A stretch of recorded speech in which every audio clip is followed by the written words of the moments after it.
किसी गांव में एक लड़की रहती थी जिसका नाम ज़ैनब था। ज़ैनब निहायत नेक दिल, हमदर्द और बहादुर थी।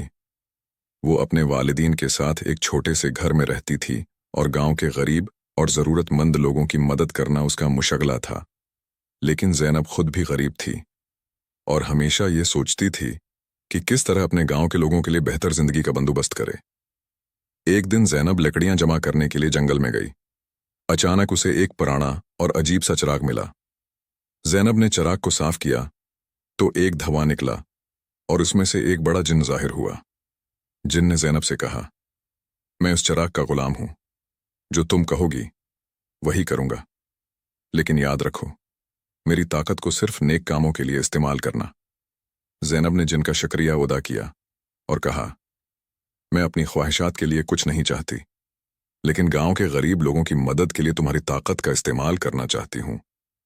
जिन ने कहा, यह बहुत अच्छा फैसला है, बताओ मैं तुम्हारे लिए क्या कर सकता हूं। ज़ैनब ने सबसे पहले गांव के बेघर लोगों के लिए मकान बनाने का कहा। जिन ने अपनी ताकत से जल्द ही गांव में खूबसूरत मकानात बना दिए। ज़ैनब ने जिन से मजीद कहा कि गांव में एक कनवा खोदा जाए ताकि लोग साफ पानी पी सकें। फिर उसने खेतों के लिए नहरें बनवाएं और गरीब बच्चों के लिए एक स्कूल भी तामीर करवाया। गांव के लोग ज़ैनब की उन कोशिशों से बेहद खुश थे और उसे दुआएं देते थे। गांव में एक लालची शख्स भी रहता था जिसका नाम रईस था। जब उसे पता चला कि ज़ैनब के पास एक जिन है तो उसने ज़ैनब को धोखे से चिराग छीनने की कोशिश की। रईस ने कहा, ज़ैनब, तुम इस जिन की ताकत का गलत इस्तेमाल कर रही हो।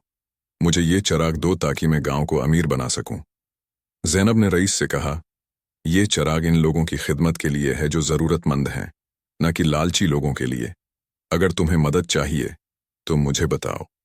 लेकिन रईस ने ज़ैनब से चिराग है छीनने की कोशिश की, लेकिन जिन ने उसे रोक दिया और कहा, मैं सिर्फ ज़ैनब की बात मानता हूं क्योंकि वो नेक नीति से मेरा इस्तेमाल करती है। वक्त के साथ ज़ैनब और जिन होंगे की कोशिशों से गांव में खुशहाली आ गई। ज़ैनब ने लोगों को मेहनत और ईमानदारी का सबक दिया और उन्हें सिखाया कि अगर हम सब एक दूसरे की मदद करें तो कोई भी मुश्किल ज्यादा देर तक कायम नहीं रह सकती।